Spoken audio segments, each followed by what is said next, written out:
Good morning and welcome to the Daily Cyber Briefing for Tuesday, the 14th of October. I'm Stephen Ridgway. Ivanti has patched 13 endpoint manager flaws, worst of which allow for remote code execution. Just as a reminder, Ivanti has pointed out that EPM 2022 reaches the end of life this month. So if you've not updated to EPM 2024, then now is your last opportunity to do so. So for the vulnerabilities, two categories of vulnerability, two critical flaws that allow for local authenticated user to escalate privileges, and there are 11 SQL injection weaknesses. The fixes for these depend on the particular vulnerabilities. The remote code execution. So no, I'm just checking in the article, go make sure I've got this right. So insecure deserialization and path traversal bugs are slated for fix in EPM 2024 SU4, which is due on November the 12th. The SQL injection set is planned for EPM 2024 SU5, which won't be coming out until first quarter next month. That's a long time to wait if you've got these vulnerabilities. So the article from GB Hackers does point out some mitigations that you can put in place.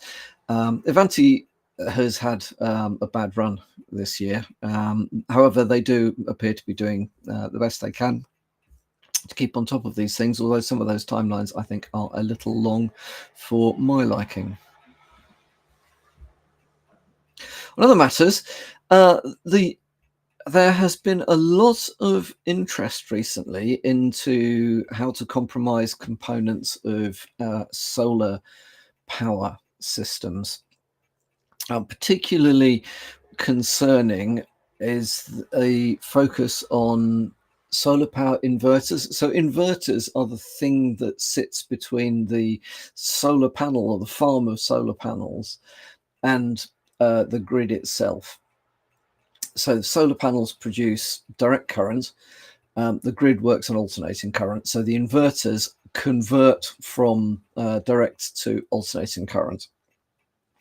I'm not going to even begin to attempt to explain why these things work that way. They just do. As is the nature of these things, all stuff is now on the internet. So the inverters are mostly these days monitored via Wi-Fi or whatever, and are available on the internet. Combined with the fact that the vast majority of solar power OT components, such as inverters, are built in China, there is a distinct concern around both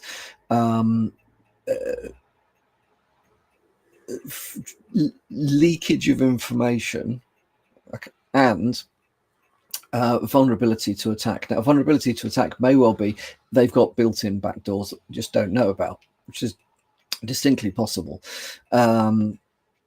Call me a conspiracy theorist, if you will.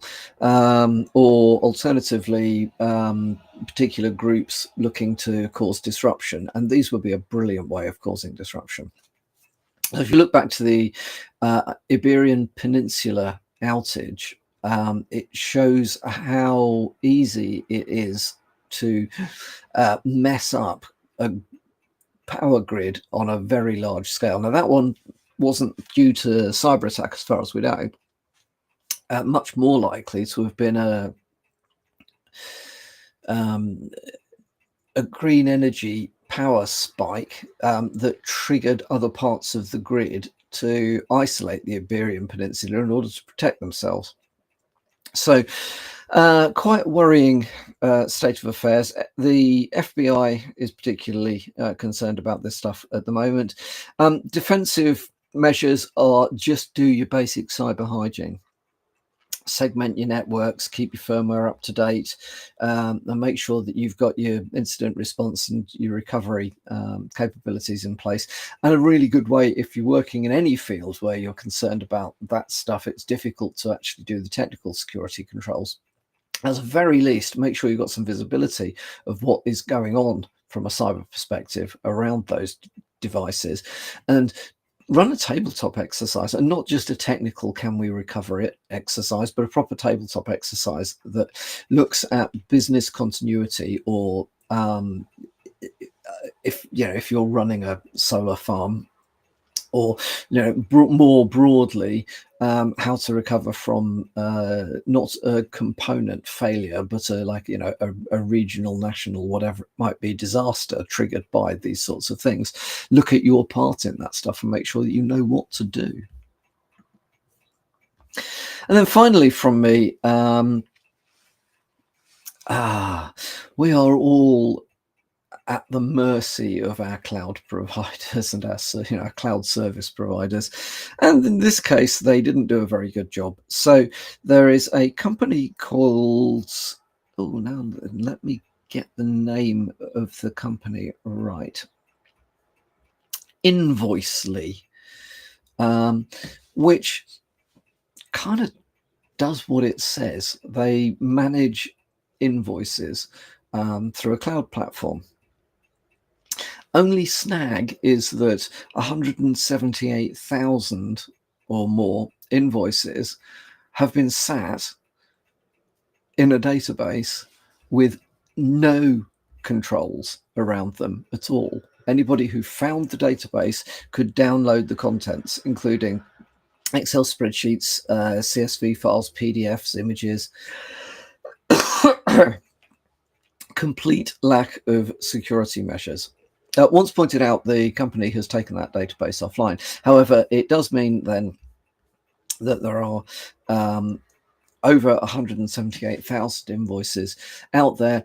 All sorts of commercial secrets will come out, and all sorts of commercial discussions could be subverted through that. And it also raises the possibility of invoice fraud, because now you know who's invoicing who for what.